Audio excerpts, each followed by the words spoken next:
Hey, Mark here, and boy, do I have a fun giveaway for you. So, I have 5 copies of Top Gun Maverick on 4K UHD, and I would love to give them to you. I have a lot of people entering this promotion, so I can't guarantee that you'll win, but if you shoot me a message, you listen to this episode in the first few couple days, and you're like, hey, Mark, I would love to be part of the drawing for the Top Gun Maverick 4K disc. Please add me in, and I will draw the winner shortly. So, yeah, bring home Top Gun Maverick on 4K UHD disc. Now, Tom Cruise stars in a spectacular, action-packed epic, which critics are calling one of the greatest movies ever made. Buy Top Gun Maverick on 4K UHD disc and dive into over 80 minutes of incredible behind-the-scenes bonus content. Available at participating retailers, also available on digital. Rated PG-13 from Paramount Pictures.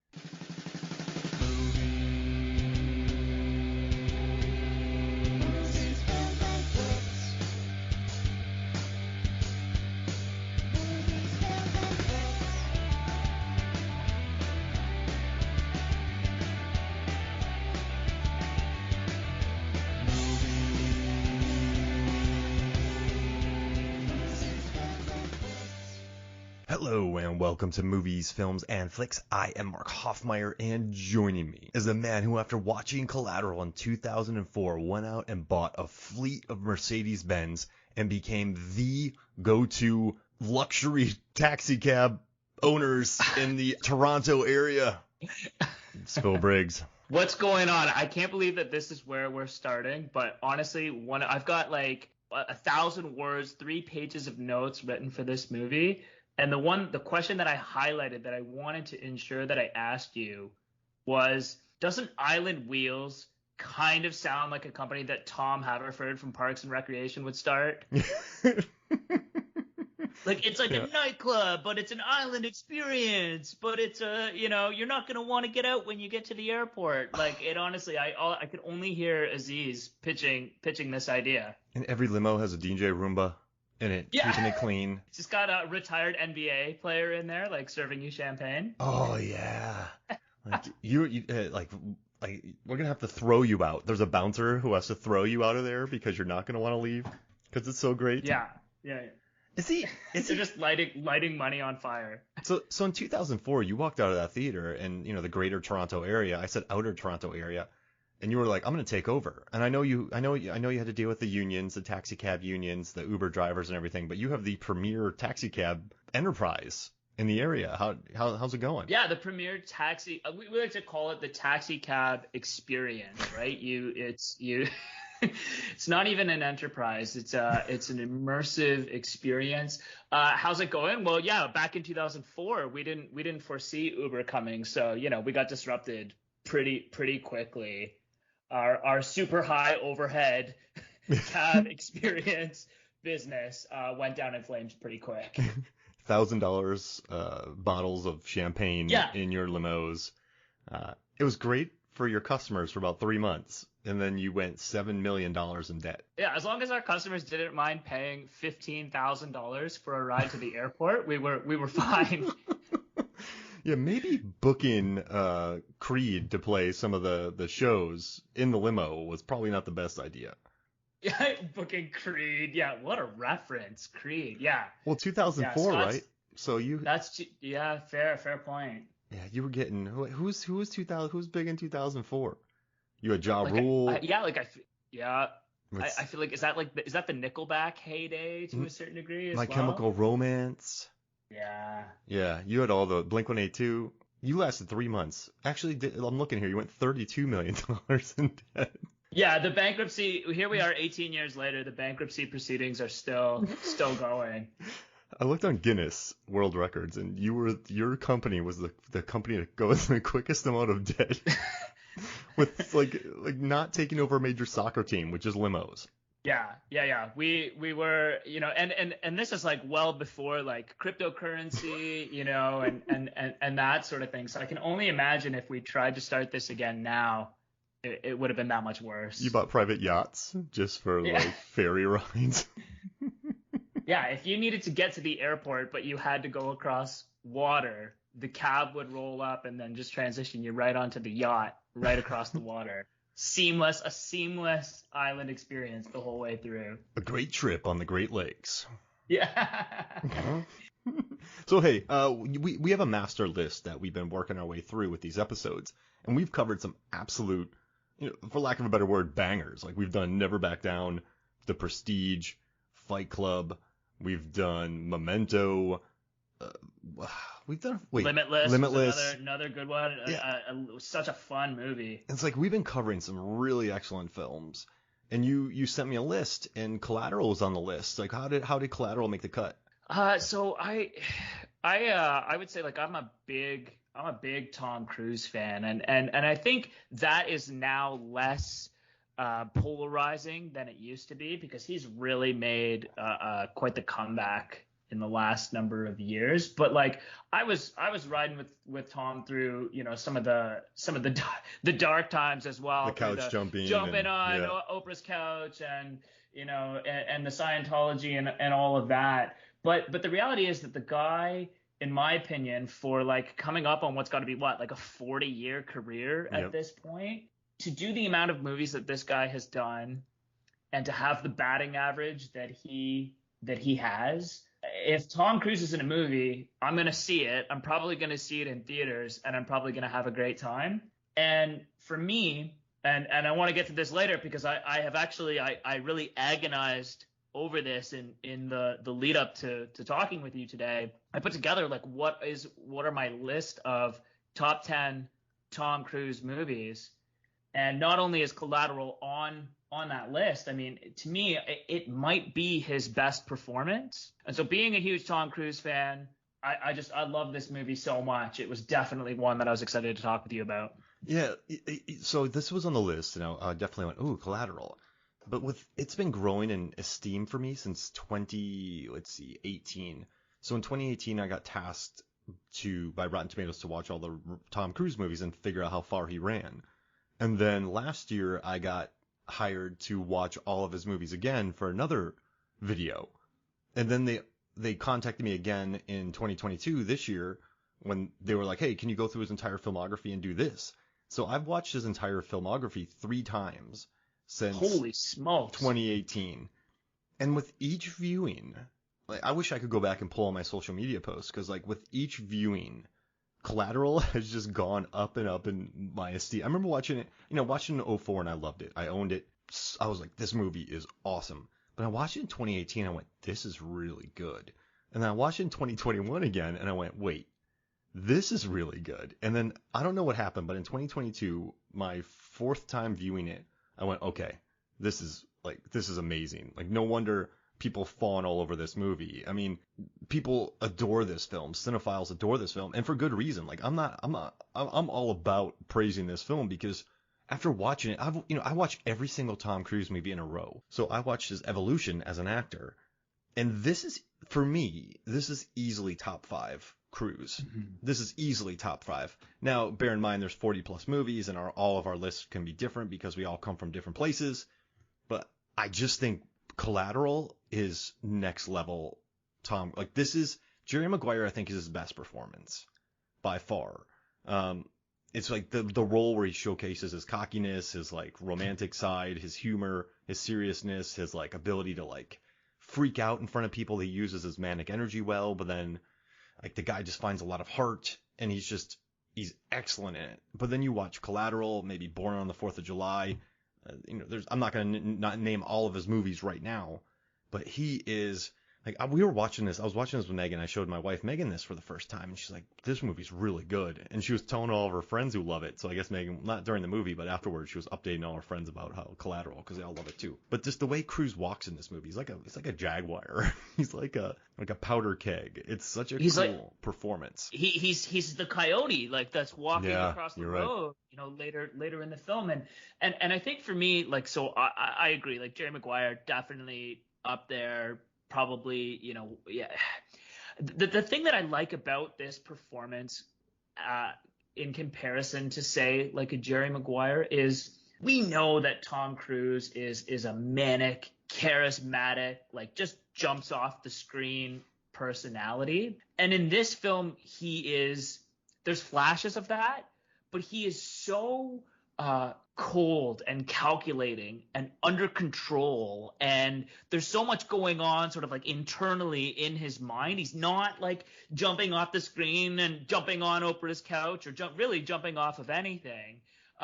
Like you said, the way that he walks, the way that he moves, the way that he thinks and talks, it's so sort of against type in some ways. And so I think that that's one of the things that really jumps out about this performance for me, is that he kind of finds another gear that you maybe don't see all the time, which is part of why I really like it.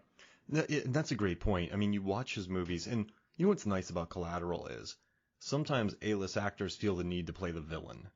And you can kind of see them going the route of maybe an Alan Rickman or, you know, an over-the-top kind of Nick Cage-esque, which is beautiful. I love, and I've watched 91 of Nick Cage's 98 movies for a research assignment I'm working on. So I have so much Cage on the brain. But watching him in this movie and the way he repeats everything, when the body falls on the car during the first business transaction, whenever he speaks to Jamie Foxx, like whenever he talks to Max, he's always like, grab his wrist. You can do this. Breathe. You can do this. He repeats everything. And like he's just so in control, like get in the car. Like he kind of is training Max almost to be subservient to him. And what's interesting is he gets called a sociopath in this movie. He also gets called a meat-eating super assassin. But like, I guess his sociopath tendencies pop up because he can't read Max. He doesn't realize that when he pushes Max too far, Max bites back. But he keeps pushing him too far because I don't think he understands. Like, you know what I mean? I think he's so used to being like the alpha and like not used to human behavior. He doesn't read Max. I think it's really cool about that. But just watching, I also said that after watching every single movie, I think this is Tom Cruise's best sitting in a film ever. I just want you to know that. The best sitting I've ever seen in my life from Tom Cruise. Well, I'm sure we're gonna get into a discussion about the running in this movie, but I didn't think about that. The sitting, yeah, I guess he is sort of sitting. He's sitting in the cab. He's sitting in the jazz club. He does a lot of great sitting in this movie for sure. I'm telling you, and you know, the more I watch this as well. So, all right, Jamie Foxx was nominated for an Oscar for this, and rightly so. The more I watch him, and the more I listen to the commentary and behind the scene videos. Like he had worked with Mann before on Ali, and so had Jada Pinkett Smith, but he said he learned through mimicry. And so watching him in this role, this doesn't feel like a comedic actor going serious. So you watch sometimes, and when you feel a comedic actor going serious, you're like, oh, I feel this. Like, I feel it in my bones. But he is Max. He is, I don't even, you know when a movie's good is when you're not like, when you talk about a movie later, you're like, Max is such a good character. You don't go, Jamie Foxx is so good. Does that make sense? Because Max, to me, totally. like Max, you know, it's interesting. Like I always feel Tom Cruise's presence in this movie, but Jamie Foxx, he's Max, and I just love watching the way he ticks, you know. And also I want to give a lot of props to Jada Pinkett Smith too, because she's not in this movie long, but that opening scene between Annie and Max. They have that instant chemistry. You actually like her a lot. She's cool. You know, she's like, I was wrong. It's cool. You know, my bad. And then she comes back and gives him her card. And Michael Mann said this too. Like, it's really hard to find an actor who you just like immediately on screen. So when later on, when he goes to save her, you're like, no, don't kill Annie. But those two have such good chemistry in that taxi cab. And I just liked. I don't know. It's weird when you just like someone immediately. She just had a really cool presence, and I liked totally. Yeah, I liked their conversation back and forth. And what's that line too, where they're like, they're talking about instruments. He's like, you've been yelling on that phone. She's like, different instrument. But yeah. It's a good line. They just hit, and I loved watching Jada Pinkett Smith talk about working with Michael Mann. Jada Pinkett Smith, she had to go spend a week with couple who Michael Mann thought would be her character's parents. Yeah. You saw that in the behind the scenes, and she also had she had to hang out with the DA who does major cases to hang out. And I mean, this is a 10-minute role, 20-minute role, but she put in so much prep. But what I like about her is she knows who Michael Mann is. She has worked with him before. She knows that he wants perfection. It is Michael Mann's way. And if you're going to be in a Michael Mann movie, you got to be in a Michael Mann movie. And so I loved hearing about the audition process, and I loved hearing about how she Yeah, got into it. her audition was an hour and a half apparently for, like whatever, 3-4 scene, 10 minutes of screen time part. But I agree with you. Like that role, it's not a throwaway role. It's not a nothing role. She has to leave such an impression because the reality is for Jamie Foxx, for Max, like this is a guy who maybe doesn't have a lot going on in his life, doesn't have a lot of momentum going, and this is a person that in a way, like, just in their brief interaction, I think provides like a lot of the motivation for him to kind of change and to get out of his comfort zone and to, like when he realizes that she's in danger, like he takes action. Yeah. He hasn't taken very much action to this point. He's been driving the cab talking about this, island experience company that he's going to start, that I stole the idea from already and ran very successfully.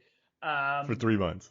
Because Max didn't, for 3 months, but 3 months more than Max because Max didn't get his butt in gear. But Jada Pinkett Smith, that character Annie, provides that motivation for him in a lot of ways to change and to be bold, and it is an interesting evolution that he experiences for sure. Yeah, man, she's just like, everyone just pops in this movie. It's crazy. I mean, listen, it's not crazy because Michael Mann made Ali. He made The Insider. He made Heat. He made Manhunter. So, I mean, they're all. I mean, Will Smith was nominated for an Oscar for Ali. Heat is looked at as just a classic of the genre. The Insider, The Insider, Russell Crowe was nominated for an Oscar, and I'm pretty sure Joan Allen was. Then Michael Mann, I don't know, he just seems to bring out the best of his actors because I don't know, it's really interesting listening to the way he works. There's a scene in this movie where Max finally has enough of Vincent. Like, Vincent's letting him have it, and Max, like, you know what? Nah. And he flips the car. They did that. You saw that in the behind the scenes footage. They did that on the first take. They hit the camera. Like that was the exact thing they wanted. He said it was a little aggressive, but that's the exact flip that they wanted to happen. You're watching this video, watching the people working with Michael Mann. It seems so professional because no one wants to get that look from Michael Mann where you're not on it. Like, this is one of those movies where you're on it. You are on it. You got Jamie Foxx. You got Tom Cruise. You got Javier Bardem. You have Michael Mann. You have Jada Pinkett Smith. Like, you are on it. And so I love so much watching how professional this crew was. I know one of the DPs was fired after 3 weeks when they brought in another one, but I still think working on this would be kind of like, it would be frustrating, but it's also like, this is Michael Mann, so you just listen to what he says. Yeah. And you make his movie. His attention to detail, like you're talking about the cab flipping scene. So they crash up this cab, and then they have to film a scene later where Jamie Foxx and Tom Cruise are crawling out of the cab. Well, Michael Mann, being like the detail freak that he is, he doesn't want to use a different cab because he goes, we're not going to be able to recreate the damage in the exact same way that cab landed. We got to use the same cab. So he gets the crew in there, and they're like rigging up this like destroyed taxi cab with some like additional structural integrity to keep Jamie and Tom safe so that the thing doesn't like cave in on them while they're inside of it. But that's like things like that. I mean, that to me is pretty mind-blowing. And we talked a little bit about this with David Fincher when we were talking about Fight Club, and I can remember struggling to sort of think of another director that sort of works in the same way as Fincher, doing hundreds of takes and getting them to do it in all kinds of different ways. And Michael Mann is another great example of a person like that. I mean, reading the research for this about, you mentioned that Jada Pinkett Smith had to go spend a week with a couple who were her parents. They developed like backstories for every single character. He was showing Tom Cruise photos of, places in Gary, Indiana, where Vincent allegedly grew up, and like they did this whole backstory for each of these characters for things that ended up not, making it into the film at all. Mark Ruffalo never once fires a gun the entire movie, but the guy had to do like pretty extensive weapons training because his character would have been familiar with like how to hold a gun, how to, walk with it, and so on and so forth. And so, yeah, the level of detail to me is just super impressive. Yeah, and you know how to hold yourself. I think when you know how to hold that gun, you know the posture, right? You know the people, you've been around them. So I think you just understand the world, and then that helps you create the character. And I love what Tom Cruise said. He's like, normally I go away for months and I develop the backstory for a character, but he said Michael Mann just had a folder. It's like, here, Yeah, this is yeah. it. And so Tom Cruise, and speaking, I mean, listen, in 2004, Tom Cruise wasn't hurting. Like, this guy was rolling some hits. So just the fact that Michael Mann could hand Tom Cruise a binder and be like, this is your character, shows sort of the power of Michael Mann at the time. But also, I mean, I guess if you look at Tom Cruise, he worked on Magnolia with Paul Thomas Anderson. That's a Paul Thomas Anderson movie. He worked on Eyes Wide Shut, which that's Kubrick. Like, that's a Kubrick movie. So I guess he is sort of back then he knew how to kind of work with the director. He brought his star power, but he also really aids the director in their vision. And it's such a cool movie. This is, I love the cinematography too, because I wouldn't say any of the cinematography is there. It's very meat and potatoes the way it's shot, but they keep finding really interesting camera angles in the taxi cab. They keep finding, at the end during the subway fight, you have Annie and Max in their subway car, but it's really centered on it. It's a really neat shot. Now, none of it is like, oh man, that's a drone shot that just flew 300 yards, dropped 200 yards, lifted up 100 yards, dropped 100 yards. Oh my gosh, this is one crazy take. But it's just such kind of really wonderful, for lack of a better term, meat and potatoes cinematography that just knows how to frame it, knows how to shoot it, knows how to make LA interesting. And a lot of this movie centered around the digital filmmaking at the time. They still shot this movie on 35 millimeter film, but a lot of the movie that he wanted to shoot in LA, which you found in the research, but with the digital cameras, you're able to bump up the gain. You're able to get more light. You're able to capture more light at night. So when Jada's in the back, you can see the cars behind them. When Tom Cruise is on the phone, you can focus on to Jamie Foxx, who is on the parking structure. You can capture more light.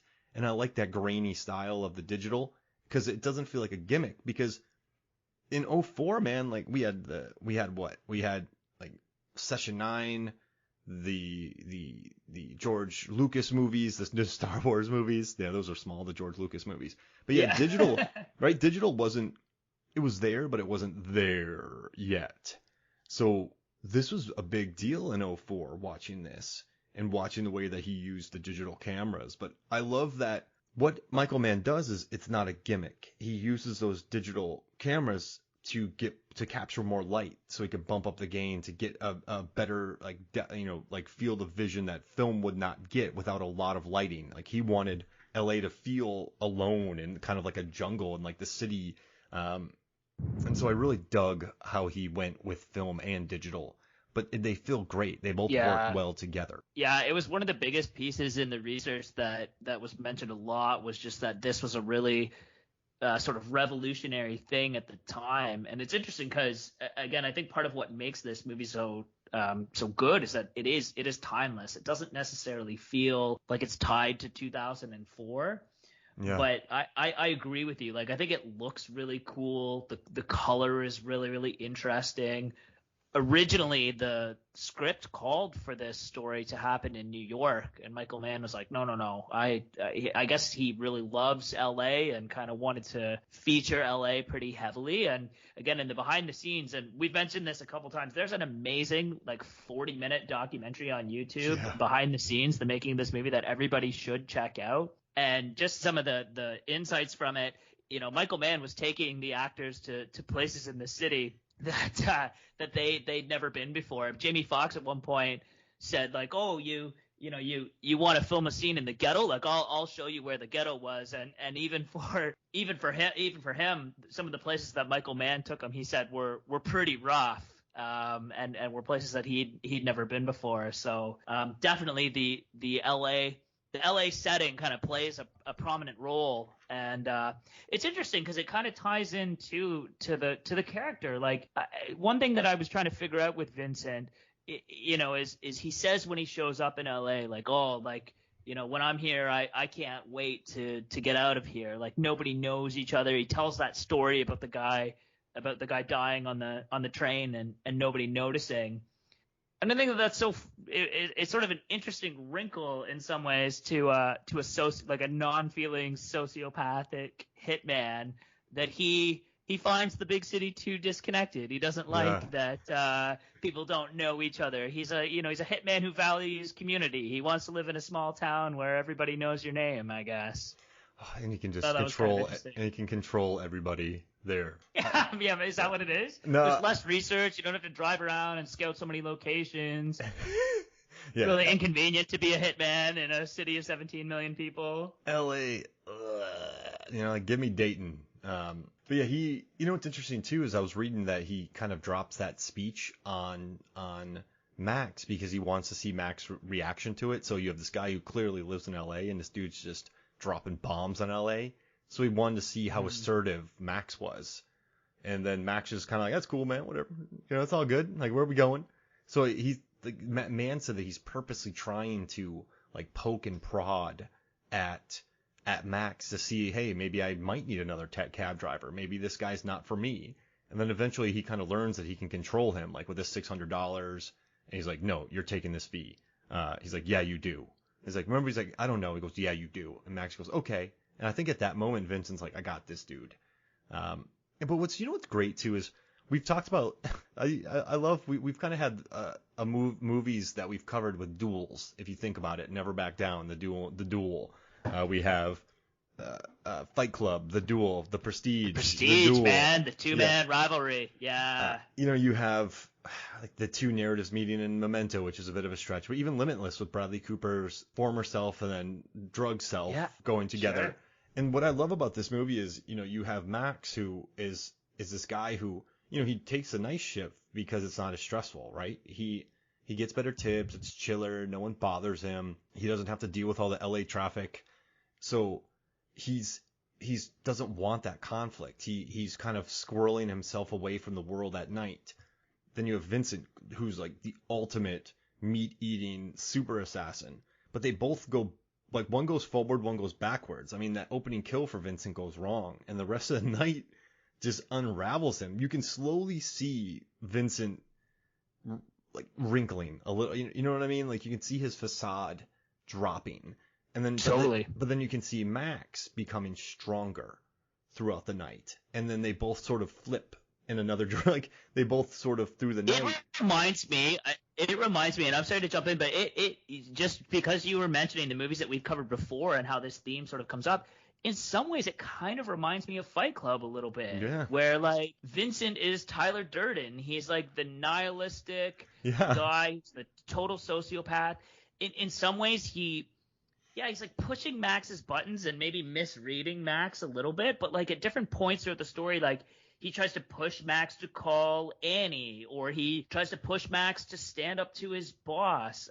He asks him a lot about like, why are you still driving a taxi cab after all these years? Like, why haven't you, started the company? And so he's sort of like pushing him to be better in some ways, but at the same time, he's the super like cold-blooded, nihilistic psychopath who doesn't really care about anybody else. I mean, at one point, the cops pull Max over for his busted windshield, and he's saying, you got to get us out of this situation. Otherwise, you don't want to see me cornered, which is an incredible line. Yeah.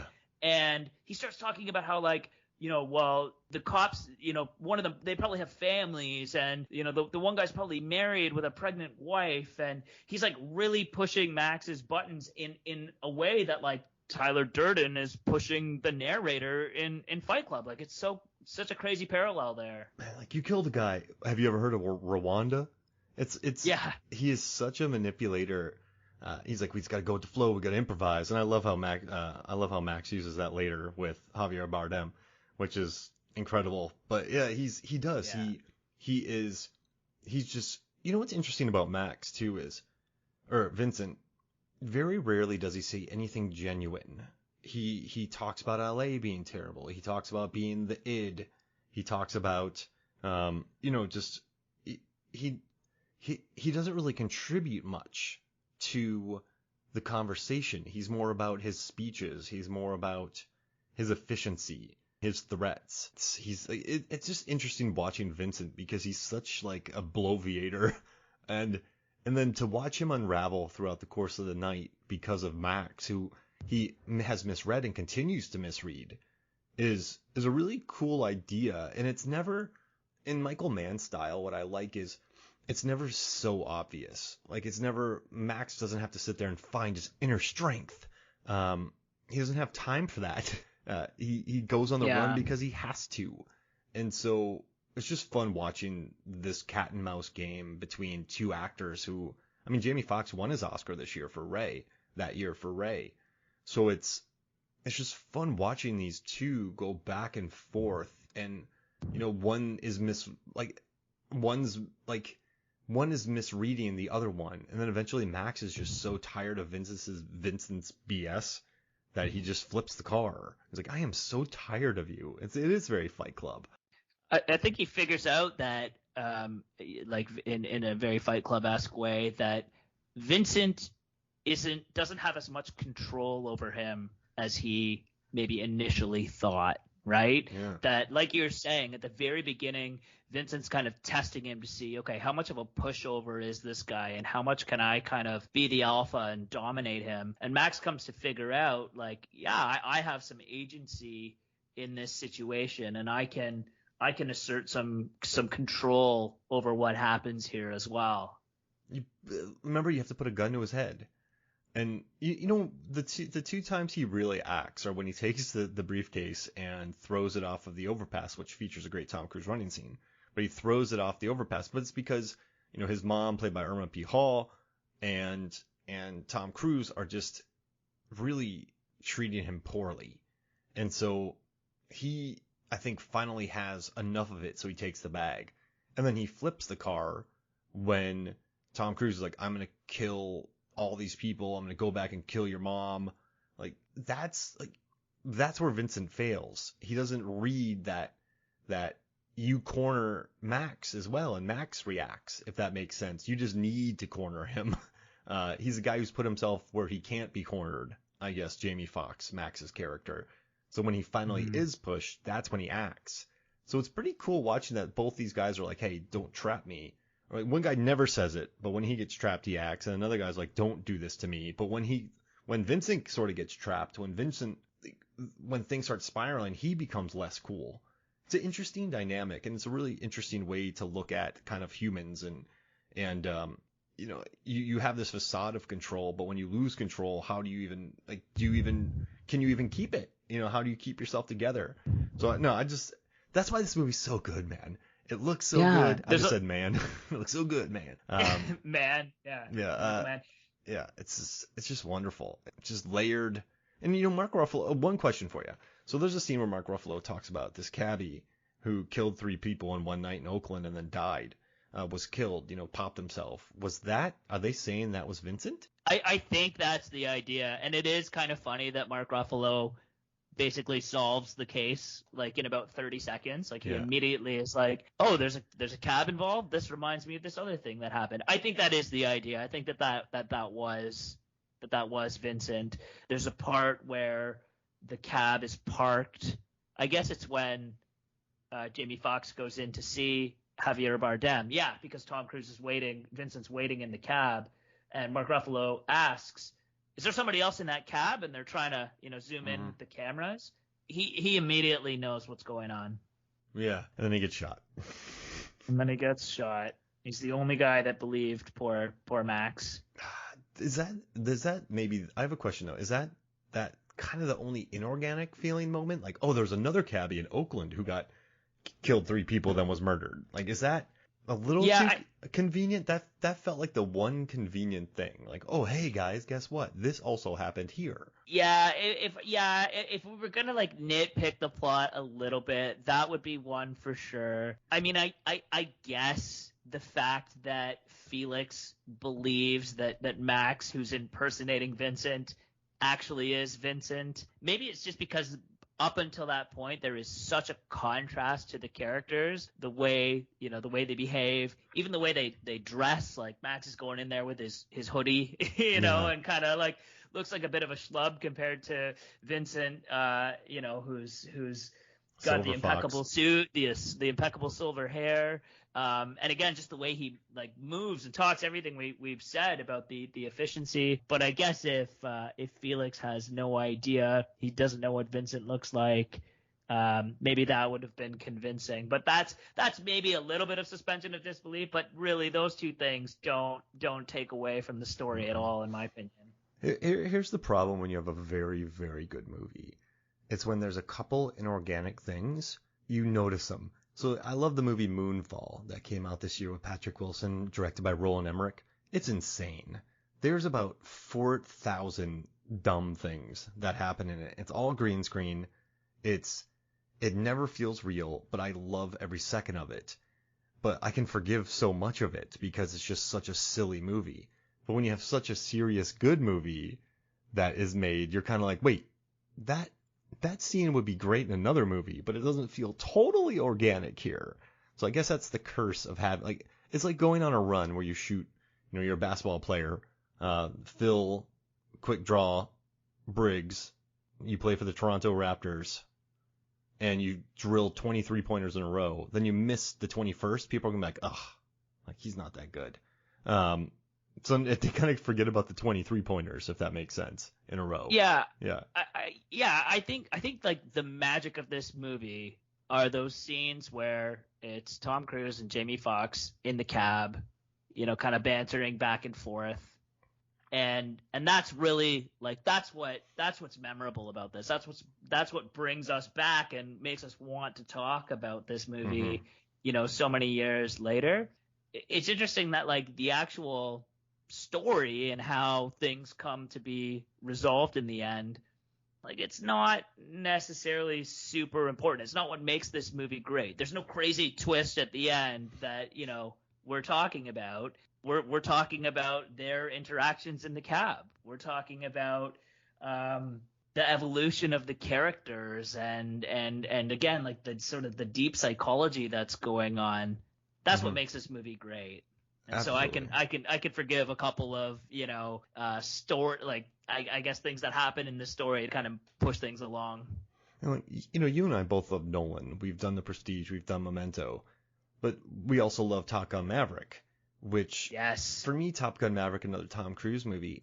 I believe it's so successful for multiple reasons, but I think one of the best reasons about it is the plot is so simple.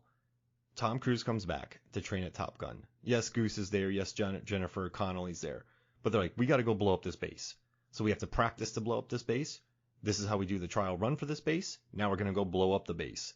It is so easy to follow that it's a perfect summer blockbuster because when the plot is so easy, you can focus on character. You can focus on cool camera stuff. You can focus on awesome dogfights because you don't have miles of plot in this movie. There's not a scene where Miles Teller and Tom Cruise, go to Cabo for the weekend to sort things out. There's no like big breakups. There's just you have the stock elements, and then you can build to a beautiful thing. And that's what I love about this movie. And they talk about it in the beginning where he's like, listen, 5 stops to make, $600. You're a good cab driver. You have a clean cab. I like you. You don't know that I can control you. But the rest of the movie is 1 kill, 2 kill, and then a 3rd kill, and then he throws the briefcase. Then they got to go to get the other 2 from Javier Bardem. Then they just go to 4. Then they go to 5. Like that's the plot, and it's so cool because that allows so much time in the cab. That allows so much time for cool action scenes, and that allows for time for the vice to turn because at the end she's the 5th, and you met her earlier, and it's such a.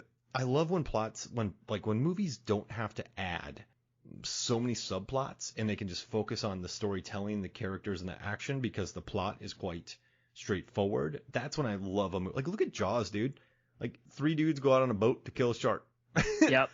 Yep. Like, that's it. No, I like my other favorite movies are like, Doctor Strangelove, which is crazy, like Royal Tenenbaums, which is out there. But I think sometimes there is really an audience for just like this is like, look at Saving Private Ryan. This is our mission. Like that's it. We're gonna go. That's the mission. So for me, that's what makes Collateral so good. It's so easy to follow. All the pieces, all the chess pieces are on the board early on. They all come into play later on. You get some good action scenes, efficient action scenes, and that's what I adore about this movie. It's just simple structure, and then you can load it with all the good stuff, if that makes sense. Yeah, 100%. I couldn't agree more. It's not the crazy plot beats. It's these actors like just firing on all cylinders. A director that, again, just has the level of detail that goes in and thought that goes into everything that happens in this movie. And we take a relatively simple story, but we put compelling characters in that story and that experience these different moments and these evolutions like we talked about earlier. I think that's what makes this movie great, for sure. And also watching it too, I love that they had the skyline of LA kind of in the shot a lot. Like you always had the skyline of LA to keep the geography pretty good. I also love in the beginning when the car is driving towards Max knows the sound of his cab. He looks up when he hears his cab. So that's all you really need to hear. Like that's all. Like once I saw that with Max, he knew the sound of his taxi cab. I was like, oh man, this dude's good, cleaning it. There's so much interesting storytelling going on that I love, and just the 7-minute scene. That's such a good moment just to show that he's. You know what's cool about Max too is like he's afraid to jump. Sure, and he hasn't jumped on his Mercedes car dealership, but he prides himself on having the cleanest car in the fleet. Probably him and the day guy. They probably keep a great car. So they pride themselves on keeping a clean car, and they know the streets well, and they'll even make less money to like get someone there quicker. So you don't have Max as being this like sad sack loser, right? He has a great conversation with Annie. So this guy is not a loser. He's just afraid to pull, he's afraid to jump, I guess. And so it's kind of cool that this isn't like a slobs versus, what is it, like slobs versus heroes, or like a real loser, like loser guy has to like beat an assassin. Like Max he knows what he's doing. He's smart. He's a good driver. He keeps a clean car. He has standards. So I think that's another cool thing about the character that people can get behind. He's already good at what he does. And he meets another guy who's good at what he does. Yeah, and he's the capability is there, and what's maybe cool and what maybe makes him even more likable than say Bradley Cooper's character in Limitless is like he doesn't have to take NZT to bring that out of him. He gets put into this situation and he rises to the occasion. And I think, as we've said with some of the other movies that we've covered, those are the types of stories that we love to see. We love to see an underdog who is struggling to get by, that finds within themselves capability and strength and courage that maybe they didn't know was there, and they just need to be pushed a little bit for it to come out. And so I think that this movie taps into that, and it's awesome. And we love good villains. We like Cam Gigante in Never Back Down, A+ movie villain. We like Vincent. We like Tyler Durden. I don't know. I guess they're both villains in The Prestige. Yeah, they're kind of both terrible in that one for sure. Yeah, but just watching this movie, the way it evolves, just the tiny little moments in it. And I made a joke the other day where I said, even though critics and audiences love it, and it made $220 million worldwide, and Jamie Foxx was nominated for an Oscar, I still feel like this movie's a bit underappreciated. Underrated. Yeah. Yeah. Like it's film Twitter loves it, but like this movie's so like the other day my student brought it up. One of my students, I was so proud of my student. I'm like, yes, it's a well-made movie, but I just don't think I don't think outside of maybe the mainstream, like the cinephiles, or I just don't think it gets the love of say like a Heat or say a couple other movies. but I think it belongs up there with them. But I have a hard time complaining because everyone still loves it. So it's such a weird argument for me to have, where this is a movie that everyone's like, Mark, everyone likes it. And I'm like, yeah, but like everyone should like it, if that makes sense. But yeah, I kind of made that joke the other day, and I stand by it. I don't care. People love it, but I still feel like it's a bit underappreciated. Like Ford vs. Ferrari, I feel like that's another underappreciated movie that was nominated for Best Picture, made a ton of money, had Best Actors. Critics love it, audiences love it. I still haven't seen it. I gotta get on that. Yeah. I gotta get on that. It's so good. So where I guess my question for you then is, you mentioned you think that Jerry Maguire is Tom Cruise's best performance. Yeah. And I think with Tom Cruise, it becomes difficult because it's like he's such an action star, and so his best performance doesn't necessarily mean that that's his best movie, or that's the, you can only sit down and watch one Tom Cruise movie. It may not be Jerry Maguire that you pick. But so what would you say if I were to ask you? Like, I have a list here of my top 10 Tom Cruise movies. Maybe it won't make you name 10 because that's really putting you on the spot. You didn't know I was going to go in this direction. But if you could say like maybe your top 5 off the top of your head Tom Cruise movies, what comes to mind for you? All right, so if I'm going to a desert island, and is that kind of what you're looking for, or would you say performances? Like yeah. And you can't bring Castaway. You Okay. can't bring Tom Hanks. So I got to bring. It's only Tom Cruise movies. Okay, Edge of Tomorrow, because watching that again, I mean, he and Emily Blunt are awesome. Emily Blunt's the hero in that movie, which is so cool.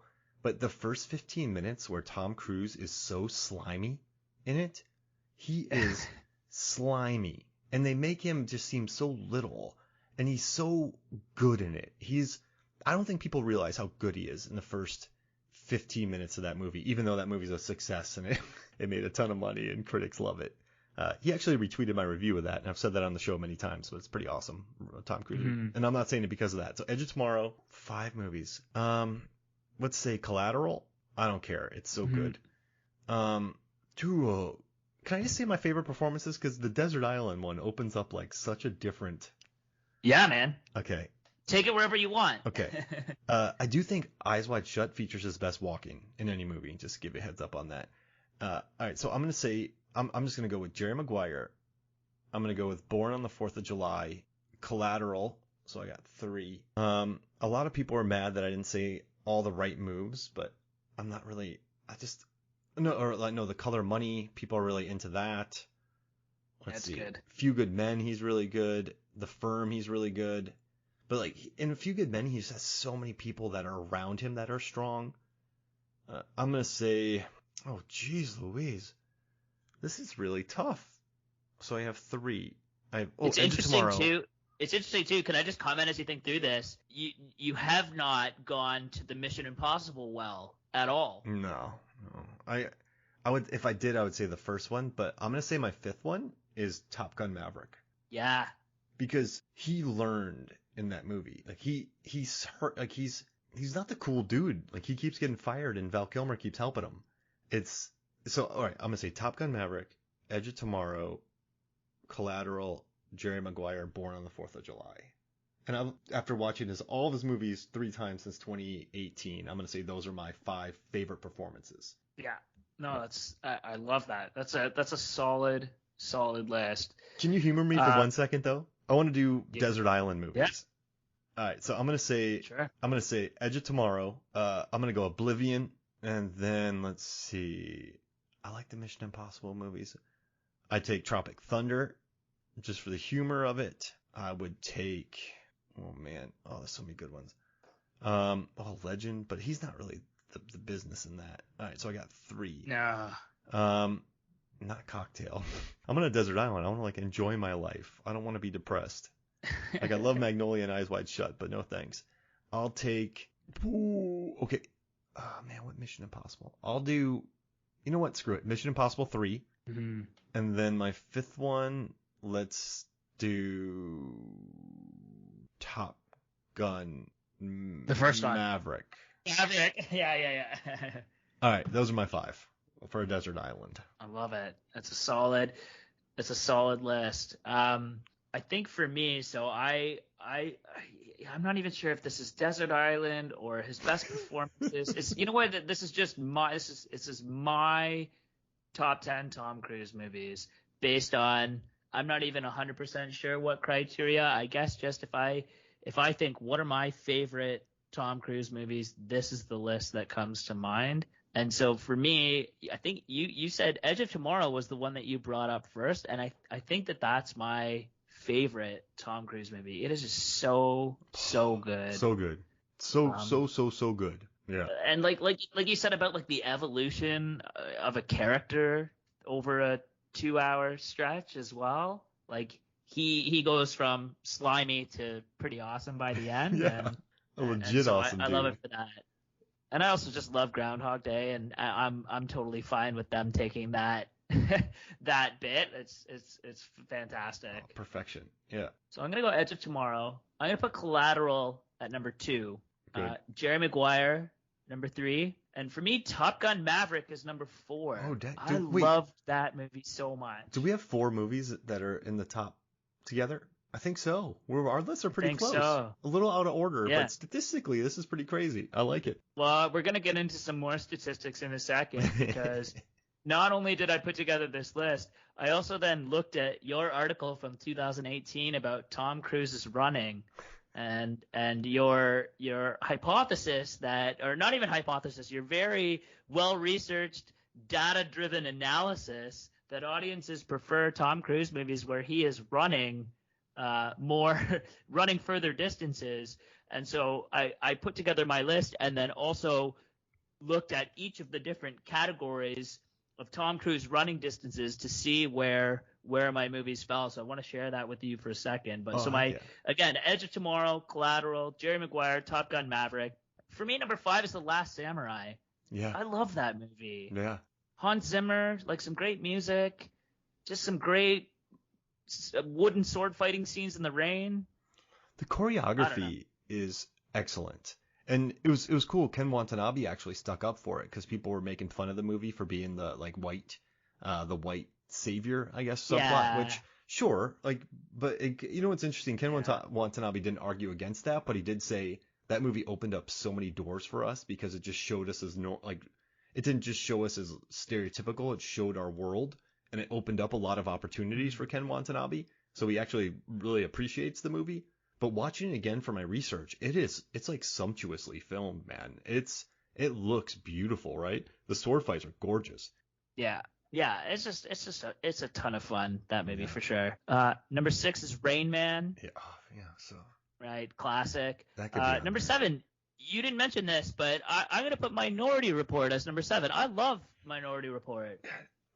Of all of his movies, when he is being chased by those flying, Minority Report agents, I felt bad for all of them. I was like, you guys are gonna get hosed by this dude. I think that's peak physical Cruise right there, is Minority Report. Yeah, and it's him and it's Spielberg, right? Yeah, it's him and Spielberg. A partnership. They did a few movies together, and then that.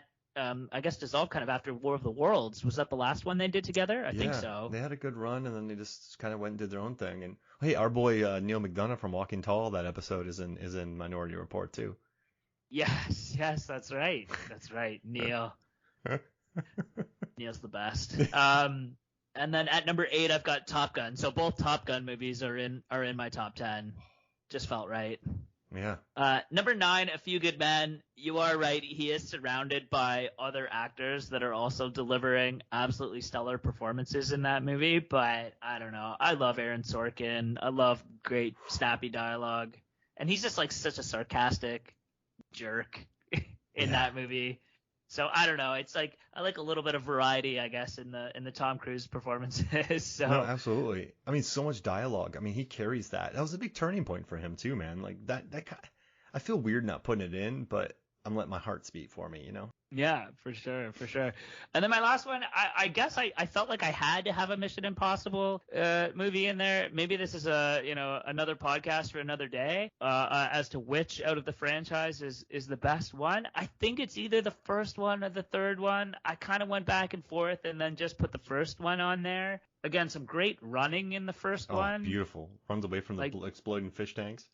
Yeah, exactly. So that felt right. So that's my list. Now, again, I want to quickly just shout out the article that you wrote back in 2018, because you really are, like, having watched his entire filmography 3 times, I didn't realize that you had done that until you told me that today. And the analysis that you did on his running as well. I'm going to consider you to be the preeminent Tom Cruise expert out there. And so I would really want to suggest that everybody go and check out this article from 2018. It is fantastic, basically analyzing how far Tom Cruise runs in each of his movies, and then their subsequent box office and tomato meter performances. And there is definitely a strong correlation between him running a lot, running far, and the movies doing well. And so in terms of my list, 2 out of my top 10 fell into the category, the maximum running category. Minority Report and The Edge of Tomorrow, he runs more than 1,000 feet. Yeah. So I guess, those being in my top 10, I agree with the running metric, I guess. Collateral, he only runs between 501 to 1,000 feet, so it's sort of a middle category. And then everything else on my list fell into the between 1 and 500 feet of running. So I don't know. I guess maybe I fall into the less of the action films, less of the Mission Impossibles and all of that. But I don't know. I trended away from the Tom Cruise running movies, I guess. And then the only one that wasn't in your article was Top Gun Maverick, obviously, because it just came out. I don't remember if there was a lot of running in that movie. I don't think so. 3 running scenes. He has a treadmill, and then he has the football scene, and then actually he runs during the crash scene. So then they have... Oh, yeah. Yeah, so I would say there's probably between 500 to 1,000. Yeah. It's either category 2 or 3. It's not the max. Right. Yeah, he does a good run through the woods and tackles Miles Teller to the ground. Yeah, that's right. What were you thinking? You told me not to think. Oh, so good. Man, everyone in the theater died laughing with that one. That was a perfect. Miles Teller crushed that timing right there. I love it. Hey, yeah, this was awesome, man. Let's do something real quick. I know we got to get out of here, but I want to do a 2004 movie draft because 2004 was absolutely stacked. And so I'll let you pick first. You can pick Collateral, you can pick whatever you want. We'll do a quick poll, and we'll use this to promote the episode when it comes out. Okay, so you can go to Movies, Films, and Flicks Facebook, and you can see this if you want to vote. But I'll let you pick first. Sounds good. Okay, I'm gonna pick Man on Fire. Oh yeah. Denzel. What a movie. Dude, he's a beast in that. I'm going The Life Aquatic because I watched that movie so much. I adore it. So I'll take Life Aquatic. We'll do 5 movies total. So what's your second? Okay, my second one, and I would be like remiss if I didn't pick this.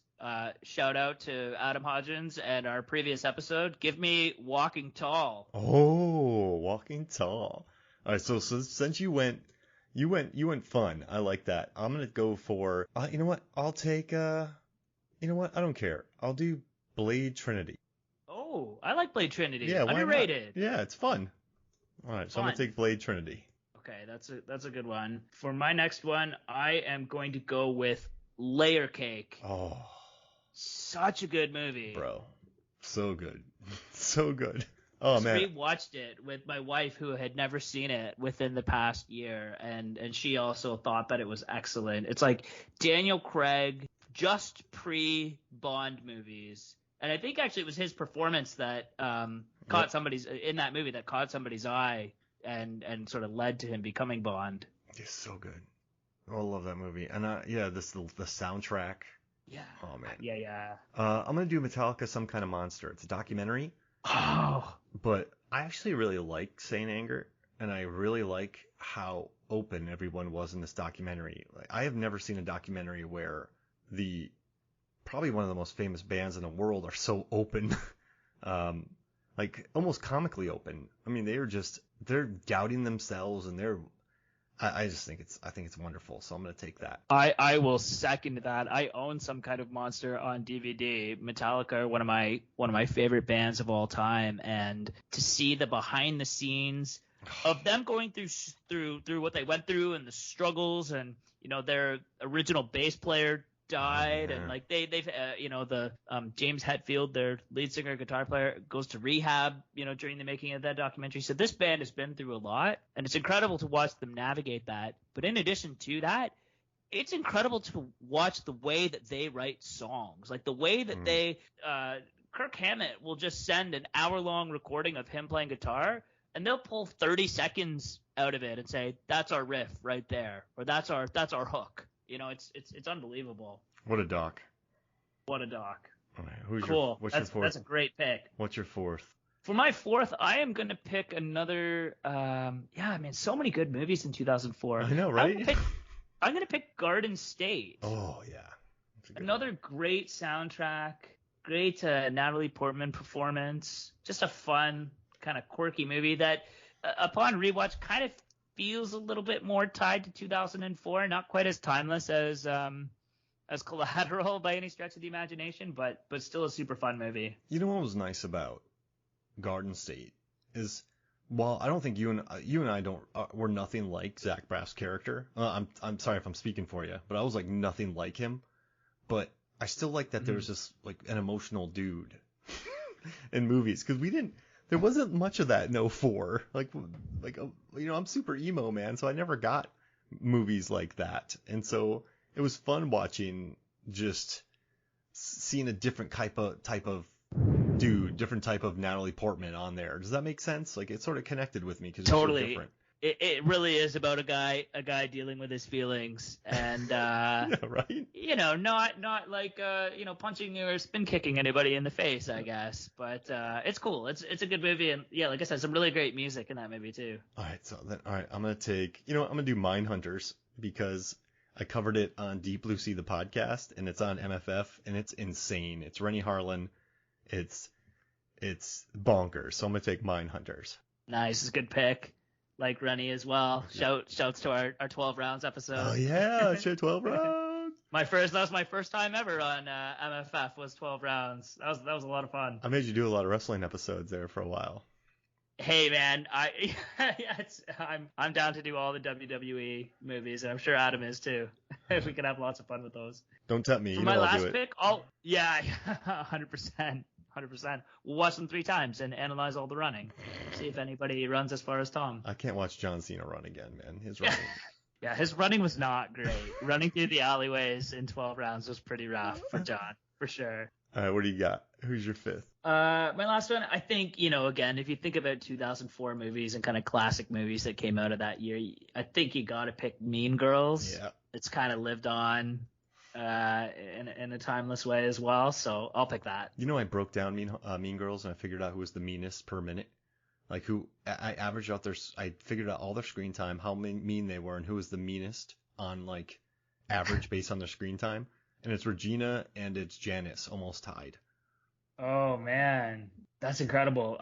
This is you did this in an article? Yeah, it's on Movies, Films, and Flicks. I also put it up on Reddit. It was cool. It got like 8,000 upvotes, man. People really dug it. I'll go check it out for sure. And then, all right, so I gotta go one more. Oh gosh, you know what? I'll take Before Sunset, because I remember watching that movie. I went and bought the poster immediately. I was just really enamored. Like, I loved Before Sunrise. So Ethan Hawke, Julie Delpy, Richard Linklater. I'm gonna take Before Sunset. Mm-hmm. So I love it, man. You have Man on Fire, Walking Tall, Layer Cake, Garden State, Mean Girls. I have The Life Aquatic, Blade Trinity, Metallica, Some Kind of Monster, Mindhunters, and Before Sunset. These are glorious. Yeah, fantastic list. Well, hey, man. Thank you so much for joining me. I love this series that we're doing. It's like just reminding me how great some of these movies are, and I dig it. So I look forward to our next one. Yeah, 100%. Thanks so much for having me on. It's been a blast, and that list that I sent you were, some of my favorite all-time movies, and it's been super fun to go through them. So thanks so much for having me back. Absolutely. So for me, Mark Hoffmeyer, and for Phil Briggs, this is Movies, Films, and Flicks. We'll see you next week.